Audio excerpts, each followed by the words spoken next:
ত্রয়োদশ জাতীয় সংসদ নির্বাচন উপলক্ষে আজ আরও ১২টি নিবন্ধিত রাজনৈতিক দলের প্রতিনিধিদের সঙ্গে সংলাপ করছে নির্বাচন কমিশন। এই বিষয়ে আরও জানাতে সরাসরি যুক্ত হচ্ছেন সহকর্মী নূপুর মাহমুদ। নূপুর, রাজনৈতিক দলের প্রতিনিধিদের সঙ্গে সংলাপ নিয়ে সবশেষ কি তথ্য আছে আপনার কাছে জানাবেন?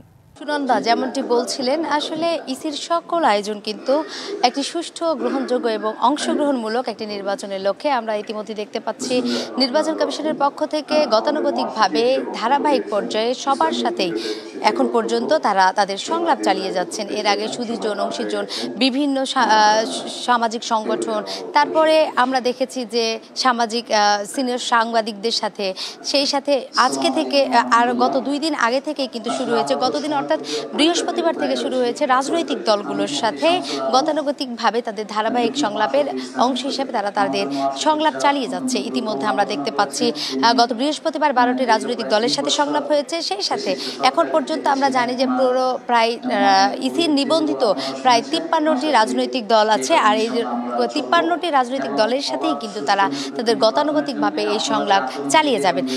আমরা আসলে ইতিমধ্যে জানতেও পেরেছি যে তাদের যে কাজগুলো ছিল, যে সকল কাজ সম্পূর্ণ করতে হতো নির্বাচন কমিশনকে একটি সুষ্ঠু নির্বাচনের লক্ষ্যে, সেই সকল কাজ কিন্তু ইতিমধ্যে সম্পূর্ণ করেছেন।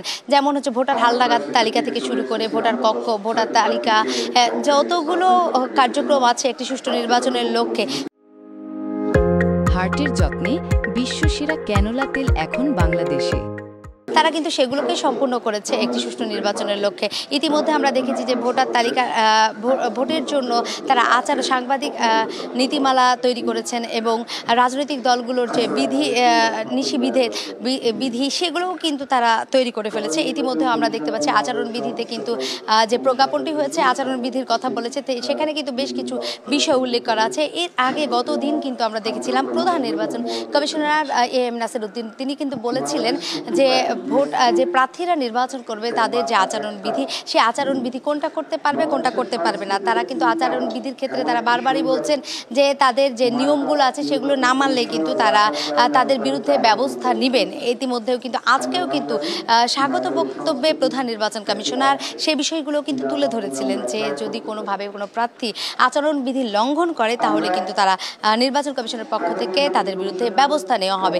ইতিমধ্যে আমরা দেখতে পাচ্ছি আরেকটি বিষয়ে আজকে বলেছেন যে আসলে যে রাজনৈতিক দলের নেতারা আছে তাদের উপর ডিপেন্ড করবে আসলে সুষ্ঠু নির্বাচন কতটা সম্ভব।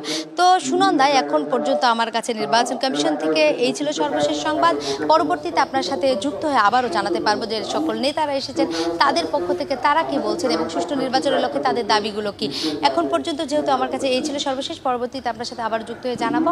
এখন ফিরে যাচ্ছে নূপুর, ধন্যবাদ আপনাকে।